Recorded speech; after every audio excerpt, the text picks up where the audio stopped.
So this is absolutely an attack on us, and it doesn't matter if you're left, if you're right, if you're Labour, if you're Conservative.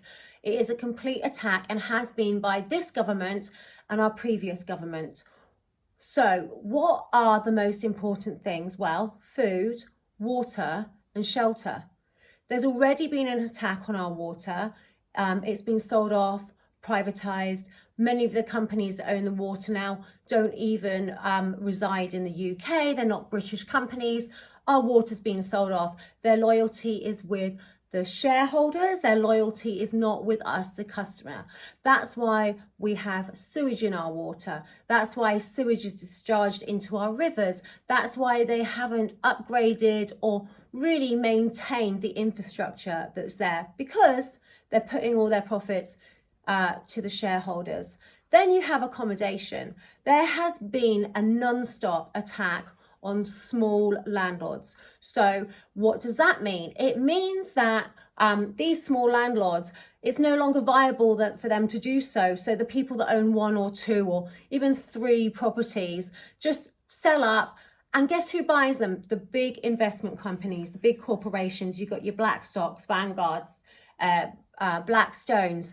And then you have the still huge multi-million-dollar or even billion-dollar investment companies and your banks that are buying them, all the property up, tying all the rental market up. So your student accommodation, accommodation for your nurses, and other NHS workers, and then obviously the asylum seekers. You've got taxpayer funded companies like 𝐤𝐴 getting tens of millions from our government via the taxpayer to secure private housing for asylum seekers, illegals. So you might have a landlord sick of all the regulation and nightmares. You might have a landlord sick of all of that, but they don't want to get rid of their property. So what do? They rent it out with 𝐤𝐴, tie it up with 𝐤𝐴. 𝐤𝐴 offers them a 5-year contract, no breaks. So they've got guaranteed money. 𝐤𝐴 will pay for their maintenance and repair, so they don't need to worry about that. And there's no agency fees. So what does that do? We're going to push out the small independent landlords, really squeeze the rental market that's owned by small independent landlords that might actually care about the area and the house itself and their investment. So let's get rid of them. Let's bring in all the big corporations. Then now with this change in the budget, absolutely despicable. If you've ever tried to buy land from a farmer, they don't want to sell. Why? Because when you decrease the amount of land, it makes their operation less viable. Now we have in Britain generational farmers, unlike America where so much of the land now has been bought by corporations and investment companies. It's not the same as the generational farming that we have in Britain, where the knowledge is just handed down to the kids. The kids, learn at such a young age and they continue in their parents' footsteps.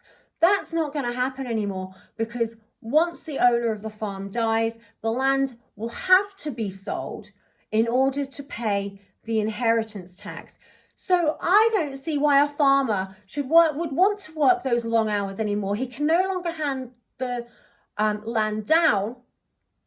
May as well sell it, pay the capital gains, which is almost the same. Just sell it for the profit, pay the capital gains, and guess what will come along? The investment companies, again, and the corporations, they'll buy it up. They'll stick all those solar farms all over our British farmland, which is what they want, or the wind farms, or they'll build on them, because if the government's buddies buy up that farmland, the planning permission will go much faster through for a whole entire housing estate than if a farmer wanting to build like one little bungalow on his land for his kids.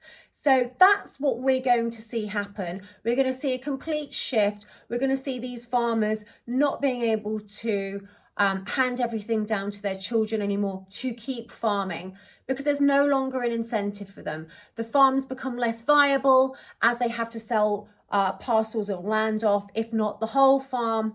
And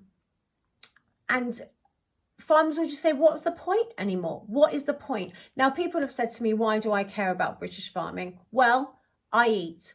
That's why I care. And no, even though I live on a former farm, even though I have a mutually exclusive agreement to graze sheep on the land, we are not farmers. So I have no skin in this game. I am coming at this from a neutral position, but a position where I can see that it's a full-on attack against the three most important things that we need, our basic needs of food, water, and shelter. And we've seen the other two being eroded away for the longest time, and now it's the full-on attack on our food supply and a full-on attack on farmers and generational farming.